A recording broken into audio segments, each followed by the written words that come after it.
கிறிஸ்துவுக்குள் பிரியமானவர்களே, சகோதரி நான்சி அவர்கள் வளர்ந்து கொண்டிருந்த போது அவர் அப்பா ஒவ்வொரு ஆண்டும் அவர்களை ஒரு குடும்பமாக ஒன்றிணைத்து புத்தாண்டு தீர்மானங்களை எடுக்க சவால் விடுவார்.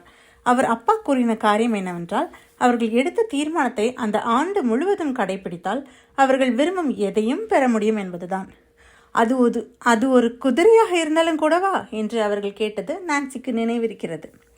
அதுதான் நாங்கள் கேட்க நினைத்த மிகப்பெரிய விஷயமே. மேலும் அவர் அப்பா கூறியது என்னவென்றால், நீங்கள் இந்த ஆண்டு முழுவதும் உங்கள் புத்தாண்டு தீர்மானங்களை கடைபிடித்து வந்தால் அது ஒரு குதிரையாக இருந்தாலும் கூட நீங்கள் பெற முடியும்னு சொன்னார்.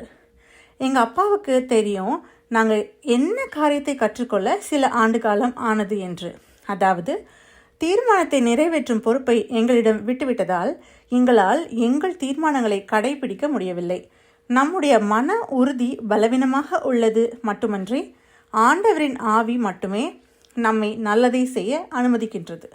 ஆனால் நாங்கள் வளர வேண்டிய பகுதிகளை மதிப்பீடு செய்து சில முன்னேற்றங்களை நோக்கமாக கொண்டிருப்பதும் நல்லது என்பதை என் அப்பாவும் அறிந்திருந்தார்.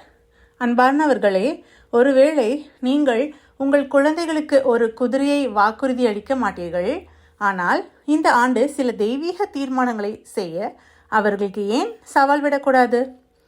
ஜெபம் செய்வோம். அன்பின் ஆண்டவரே, நாங்கள் ஒவ்வொரு ஆண்டு எடுக்கும் தீர்மானங்களை இந்த நேரத்திலே உம்முடைய கரத்தில் அர்ப்பணிக்கிறோம் ஐயா. எங்கள் சுய பலத்தினாலும் பிரயாசங்களினாலும் மன உறுதியினாலும் அதை சிறப்பாக கடைபிடித்து விடலாம் என்று நினைக்காமல் உம்முடைய பரிசுத்த ஆவியானவரின் உதவியாலும் ஆளுகையினாலும் மட்டுமே நாங்கள் தவறவிட்ட பகுதிகளில் சுய மதிப்பீடு செய்து அதை நிறைவேற்றுவோம் என்ற நம்பிக்கையை எங்களுக்கு தர வேண்டும் என்று இயேசுவின் மூலம் ஜெபம் கேளும் ஜீவனுள்ள நல்ல பிதாவே, ஆமேன். இந்த செய்தி டிசம்பர் 29ஆம் தேதி 2023 ஆண்டு நான்சி டிமோஸ் வாகிமுத் என்பவரின் இயேசுவை தேடி என்ற புரோகிராமிலிருந்து எடுக்கப்பட்டது. கர்த்தர் உங்களை ஆசீர்வதிப்பாராக.